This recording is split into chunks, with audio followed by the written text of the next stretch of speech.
해봅니다. 시작.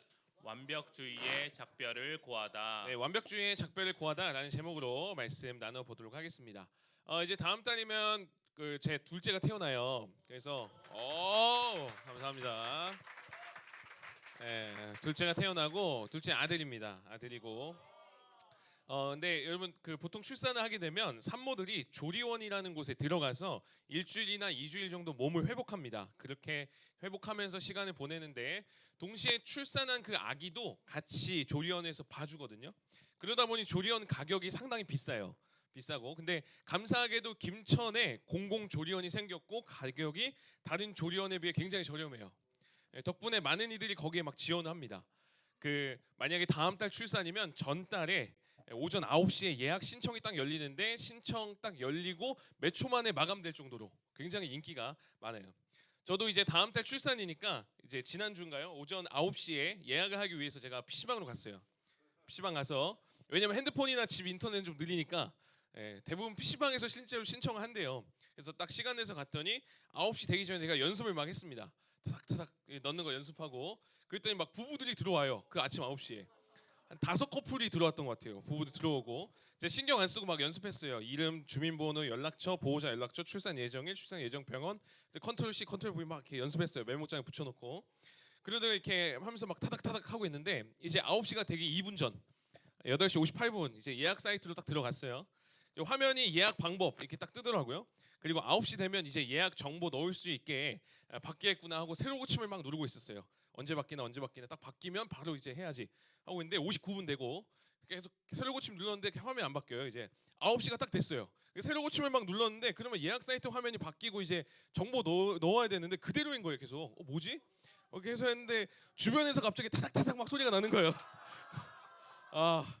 그 시간에 여러분 PC방 게임하는 사람 없잖아요. 굉장히 조용했거든요. 근데 막 타닥타닥 소리가 나요. 뭐야 왜 나는 안 바뀌지 하고 있는데 자세히 보니까 옆에 스크롤 내렸더니 이미 떠 있었어요. 정보 넣는 창에. 제가 그리고 딱 보고 나서 바로 이제 타닥타닥 했는데 그리고 예약 딱 눌렀어요. 예약 됐을까요? 안 됐을까요?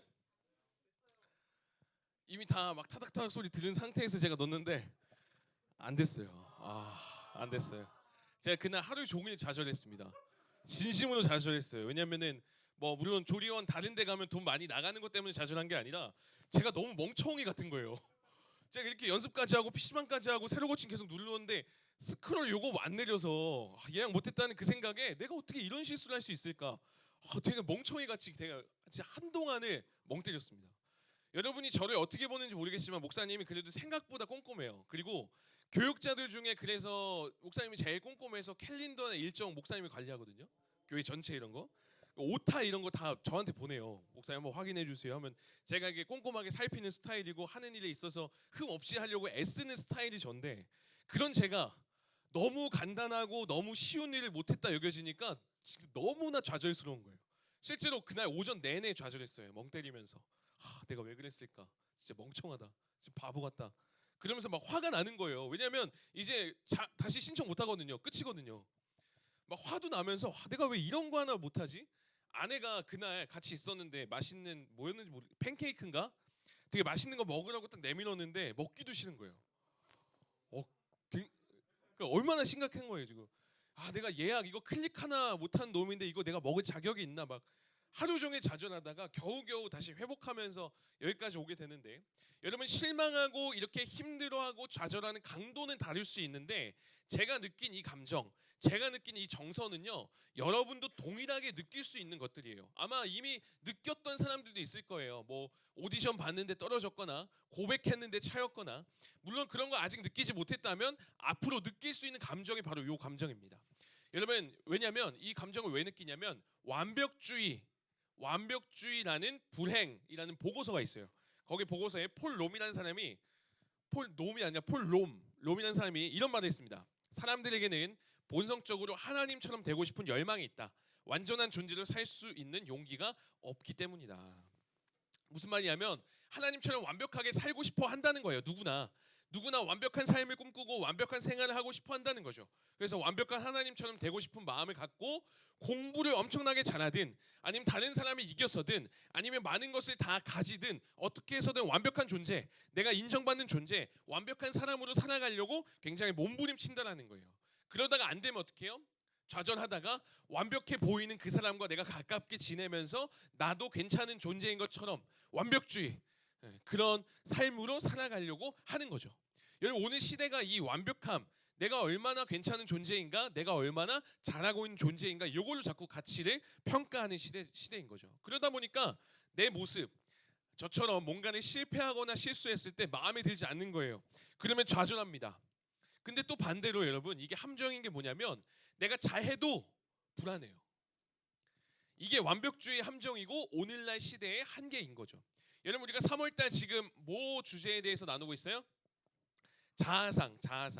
자아상에 대해서 나누고 있어요. 근데 지금 여러분 3월달 새로운 환경 마주했잖아요. 학교도 가고 새로운 친구들도 만나고 새로운 하루하루를 보내고 건강한 자아상으로 살아가고 있으면 좋은데 여러분 깨어지고 잘못된 자아상으로 나를 바라보고 어려움 속에 살아가고 있다면 오늘 말씀을 통해서 다시금 회복하고 건강한 자아상으로 나아가는 우리가 되었으면 좋겠어요. 그래서 내가 나 자신을 바르게 바라보지 못하게 하는 어그러진 자아상, 이런 완벽주의 이런 것들을 깨트리고 우리 바르게 말씀의 거울로 비추어서 한번 가보도록 하겠습니다. 여러분 완벽주의에 대한 다양한 정의와 모습들이 있어요. 제가 몇 가지 소개해 줄게요.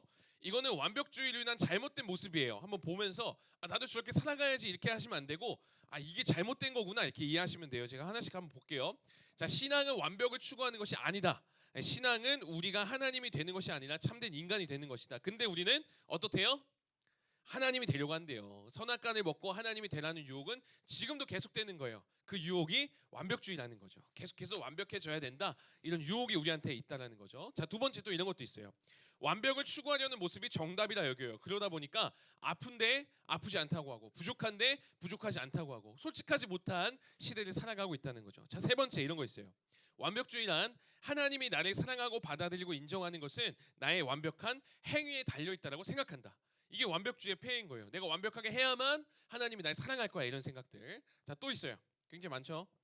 내가 완벽하게 행동하지 못하면 하나님은 나를 사랑하지 않을 것이고 나는 사랑받을 자격이 없으며 하나님은 내게 화내실 거다, 진노하실 거라고 생각하는 사람들이 있다는 거예요. 또 완벽주의는 하나님의 산타클로스 같은 존재를 보는데 하나님이 체크리스트를 만들어서 우리가 이거 못했으니까 나쁜 사람, 이거 잘했으니까 조금 착한 사람 이렇게 확인하는 분으로 하나님을 생각해 버리게 만든다는 거죠. 또 하나님의 은혜는 나의 행동에 달려 있다고 생각하는 거예요. 내가 성취하고 뭔가를 잘해내고 깔끔하게 다른 사람들보다 높은 자리에 오르기 전까지는 하나님은 나를 온전히 받아주지 않는다라는 그런 생각. 마지막, 그러다 보니까 이 완벽주의가 말하는 하나님의 사랑은 조건적이에요. 여러분이 공부를 잘해야만 또는 다른 친구들보다 나아야만 완벽하게 뭔가 해야만 사랑을 받을 수 있다라는 이런 조건적인 사랑에 갇히게 된다는 거예요. 이 완벽주의의 잘못된 모습들입니다. 근데 이러한 모습들이 여러분 마음 가운데도 알게 모르게 자리하고 있다라는 거예요. 그래서 내가 좀 더 나아야만 완벽해져야만 그런 마음, 그렇게 행동하려는 마음들이 우리에게 있다라는 거죠. 오늘 우리가 살펴본 성경의 내용도 이 완벽주의, 뭔가 잘해야만 이렇게 살아가려고 살아가다가 좌절하고 힘들어하는 케이스입니다. 바로 베드로인데요. 오늘 말씀은 부활하신 예수님이 이렇게 이야기하시는 거예요. 오늘 본문 우리가 15절, 16절, 17절 읽었는데 우리 다시 한번 읽어볼게요. 15절은 우리 형제님들이, 우리 16절은 우리 자매님들이, 17절은 우리 선생님들이 같이 한번 읽어보겠습니다. 이해하셨죠? 15절 형제들 시작.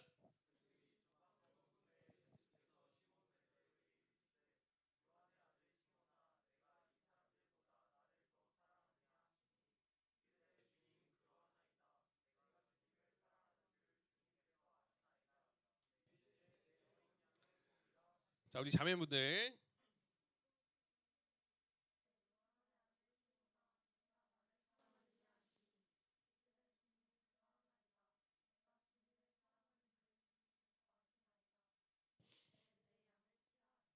자, 우리 선생님들 시작.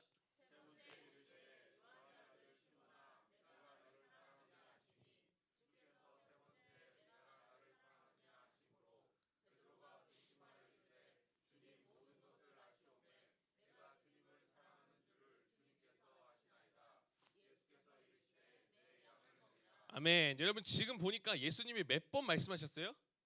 3번. 그래요. 3번. 예수님이 십자가에서 죽으시고 부활하신 다음에 예수님을 따르던 모든 제자들이 다 흩어졌어요. 근데 그 제자를 찾아가서 특히 베드로에게 지금 3번이나 말씀하시면서 3번 다 나를 사랑하느냐, 3번 다 내 양을 먹이라고 지금 얘기하고 계시는 거예요. 여러분 예수님이 지금도 지속적으로 말씀해 주고 계시는 거예요. 여러분 베드로가 옛날에 낚시 어부로서 성공했어요, 실패했어요? 실패했어요. 그때 예수님 뭐라고 하셨죠? 넌 실패자야 이랬어요? 너 망했어 이랬어요?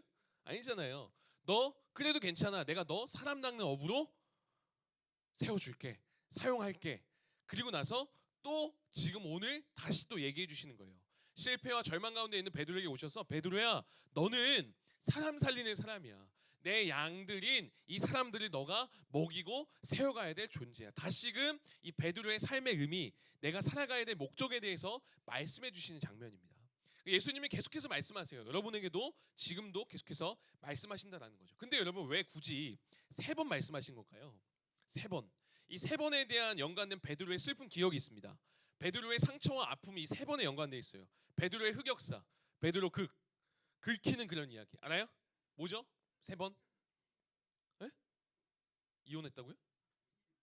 3번 뭐죠?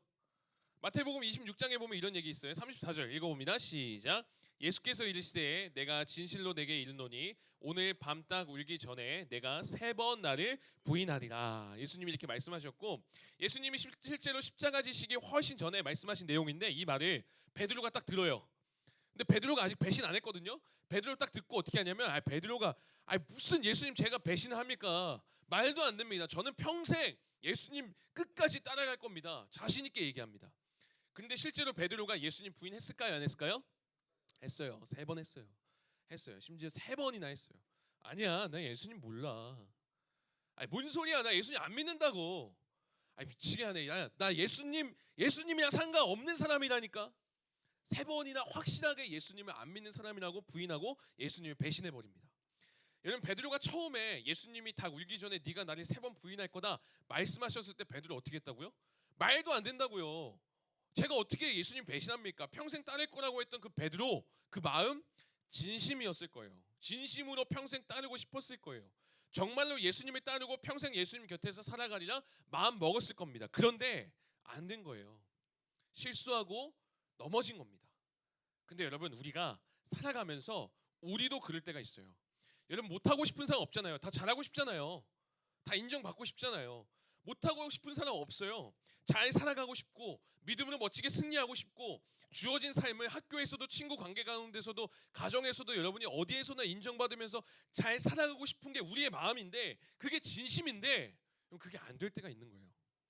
넘어질 때가 있는 거예요.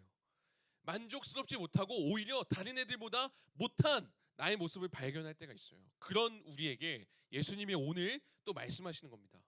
예수님을 3번이나 부인한 그 베드로 엄청나게 큰 실수이고 아픔인 그 3번의 상처 가운데 다시 말씀하시면서 이 3번의 상처를 회복시키시고 치유하시는 것처럼 예수님이 오늘 이야기해 주시는 거예요. 베드로야, 네가 비록 3번이나 나를 부인하고 배신했지만 난 여전히 너를 포기하지 않았어. 네가 연약함에도 불구하고 나는 다시 너에게 양을 맡기려고 한다. 좀 맡아주겠니? 베드로야, 완벽하지 않아도 괜찮아. 넘어졌어도 괜찮아. 내가 다시 너에게 내 사람들을 맡길 건데 너 일어나서 다시 감당할 수 있겠니? 베드로야, 나는 너의 실수 없는 그 모습, 완벽한 네 모습을 원하는 게 아니라 부족하지만 믿음으로 다시 발걸음 내디뎌 온전함을 향해 가기 원해. 너의 상처와 실수에 집중하지 말고 다시금 손 내미는 나를 바라보고 일어나 줄래? 우리 주님이 그 얘기 지금 하고 계시는 거예요. 여러분 우리 주님은요 우리가 완벽하기 때문에 우리를 사랑한다 말씀하신 분이 아니에요. 우리가 사랑받을 만한 모습이 있기 때문에 또는 인정받을 만한 어떤 행동을 했기 때문에 사랑해 주시는 게 아니라 우리의 모든 부족함과 우리의 연약함과 우리의 실패와 실수를 아심에도 불구하고 조건 없이 사랑하시는 것, 그게 우리의 주님의 진정한 사랑의 모습이다라는 거예요. 오늘 말씀을 통해서 주님이 우리에게 알려주고 싶은 그 주님의 마음, 본심이 여기 있다라는 거예요. 그런데 우리는 자꾸만 이 세상의 기준, 이 세상으로부터 영향받은 완벽주의라는 거울로 자꾸 우리를 평가하고 비춰보는 거죠. 나는 실수했으니까, 나는 이 정도밖에 안 되니까, 난 이것도 못하니까, 제가 더 나으니까 나는 할 수 없어. 그러면서 좌절하고 소망이 아니라 절망 가운데 있는 경우가 자주 있다는 거예요. 제가 조리원 신청 못하고 좌절했듯이, 예약 제대로 못하고 헛발질하고 막 힘들어했듯이, 여러분도 어처구니 없는 그런 작은 실수에 좌절하고 멍청이다 여기면서 안 된다 여기면서 주저앉아 있는 모습, 우리의 모습 아니냐는 거예요. 그런 우리에게 주님은 오늘 또 손 내밀어 주시는 겁니다. 우리 하나님이요, 그리고 우리 주님이요, 완벽주의의 거울로 저와 여러분을 비춰보지 않으세요. 하나님만의 체크리스트 가지고 여러분 평가하지 않으세요. 말씀의 거울로 우리를 비춰보십니다. 요즘 뭐 그런 거 있잖아요. 외모 체크, 성적 체크. 미안해요. 이러다 보니까 자꾸만 우리도 겉모습으로 나 자신을 평가하는데, 하나님 이렇게 말씀하세요. 사무엘상 16장에 보면 이런 말씀이 있습니다. 7절 같이 한번 읽어볼게요. 시작.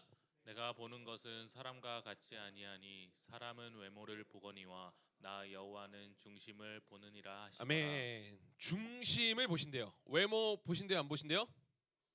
사람이 본대요. 사람은 외모 봐요. 사람은 그럴 수 있어요. 뭐 외모 본다고 해서 그 사람 뭐 나쁘다 그러지 마세요. 원래 사람이 그래요. 근데 하나님 어떻다고요? 중심을 보신대요. 이게 사실이고 이게 진리인데 이게 받아들이기가 쉽지가 않은 거예요. 왜냐하면 이 세상은 계속해서 그렇지 않으니까요. 이 세상은 계속해서 외모로, 외적인 걸로 평가하니까요. 그러나 여러분, 우리가 받아들이기 어렵다고 해서 이 진리가 바뀌진 않습니다. 하나님은 여전히 우리의 중심을 보시고, 하나님은 여전히 우리의 연약함이 아니라, 완벽함이 아니라 부족함에도 사랑하는 분이심을 여러분 반드시 기억하시면서 그 하나님 믿으며 나아가는 우리가 되었으면 좋겠습니다. 그래서 여러분, 완벽주의의 거울로 인해서 자꾸만 죄책감, 어떤 열등감, 끊임없이 자기 자신의 어떤 지난 잘못, 거기에 필요 이상으로 자꾸 빠져들게 하는데, 그러다 보면 여러분 결국 부정적인 자아상이 만들어지는 거예요. 그러나 하나님의 말씀, 복음을 선포합니다. 네가 연약할 때에도, 네가 죄인 되었을 때에도 나는 목숨을 다해서 너를 사랑한다. 네가 성공했기 때문에, 네가 뭐 했기 때문에 조건적인 사랑이 아니라 무조건적으로 너를 사랑한다. 너를 사용할 거다. 이 말씀의 거울. 하나님은 우리에게 이렇게 복음으로 또 다가오시기에 저와 여러분은 우리의 모습이 어떠하든 다시금 일어나 살아갈 수 있는 거예요. 다시금 소망을 품고 살아갈 수 있다는 겁니다. 말씀을 맺도록 하겠습니다. 오늘 완벽주의에 대해서 이야기를 나눴어요. 그죠? 이렇게 완벽해야만 사랑받고 인정받고 제대로 살아가는 것이라고 오해했던 분이 계세요. 누구냐면 조준모라는 분인데, 이분이 한동대학교 교수님이세요. 지금도 하시나? 하여튼 교수님을 알고 있는데, 이분이 여러분 나이대, 청소년 나이대 자라오면서 항상 이분의 목표가 뭐였냐면 1등이었어요. 1등. 인정받는 거. 왜냐면 1등을 하지 않으면 아버지가 안 좋아하니까. 1등을 해야만 사랑받을 수 있는 존재라고 생각한 거예요. 탁월하게 뭔가를 해내야만 인정받고 사랑받을 수 있는 존재라고 여기면서 이분이 살아왔던 거죠. 그래서 실수하지 않으려고 막 애쓰고. 근데 이분이 신앙생활을 하는데 나도 모르게 하나님을 그런 분으로 여기고 있더래요. 아버지는 내가 1등 해야만, 잘해야만, 완벽하게 살아야만 좋아하셨고 인정했으니까 하나님 아버지도 그러실 거야. 하나님도 내가 무엇이든 잘 해내야 사랑해 주실 거야 라는 생각이 그 사람 가운데 나도 모르게 있었대요. 근데 그렇게 신앙생활을 해오니까 기쁨도 없었고, 아무리 열심히 기도하고 신앙생활해도 전혀 좋지 않은 거죠. 그러다가 하나님에 대한 이 잘못된 완벽주의의 거울이 깨지고 나서 하나님의 사랑을 분명하게 알고 제대로 믿음을 갖고 살아가기 시작했다고 해요. 근데 이분에게 아들이 있었는데, 이 아들은 나처럼 하나님 아버지를 오해하지 않았으면 좋겠다, 하나님을 제대로 알았으면 좋겠다고 해서 이 아들을 위해 곡을 하나 만듭니다. 곡을 하나 써요. 그 아들의 이름이 요엘입니다. 요엘. 그래서 이 곡의 이 제목이 요엘에게라는 제목이에요. 요엘. 그의 생각. 하나님은 너를 만드신 분으로 여러분이 잘 알고 있는 곡인데, 이런 곡이죠. 알아요 이거? 하나님은 너를 만드신 분, 너를 가장 많이 알고 계시며, 하나님은 너를 만드신 분, 너를 가장 깊이 이해하신단다. 하나님을 오해하지 않았으면 해서 이 가사를 써내려가서 아들에게 준 거예요. 야, 하나님은 널 만드신 분이야. 널 가장 많이 알고 계신 분이야. 하나님은 널 지키시는 분이야. 하나님은 널 절대 포기하지 않는 분이야. 하나님은 쉬지 않고 너를 바라보고 계시는 분이야. 또 하나님은 너를 원하시는 분이야. 이 세상 그 누구보다, 그 어떤 것보다 너와 같이 있고 싶어하는 분이 우리 하나님이야. 하나님은 너 지금 삶이 힘들지라도 여전히 인도하는 분이야. 어려움 속에서도, 광야 속에서도 하나님은 너를 인도하는 분이야. 그래서 그 하나님의 생각 우리는 셀 수 없지만 그 하나님의 자비와 성실, 변함없는 그 사랑 끝이 없어. 이 하나님을 제대로 믿어줄래? 오해하지 않았으면 좋겠어서 이 곡을 써서 내려간 거예요. 사랑하는 여러분, 하나님 어떤 분이라고요? 우리가 완벽해야만 우리 사랑하는 분이 아니라고요. 우리가 뭔가 탁월하게 잘해야만 사랑하는 분이 아니라고요.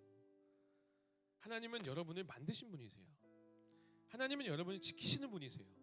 하나님은 여러분을 포기하지 않는 분이세요. 여러분이 완벽할 때, 잘할 때만 사랑하고 바라보시는 분이 아니라는 거죠.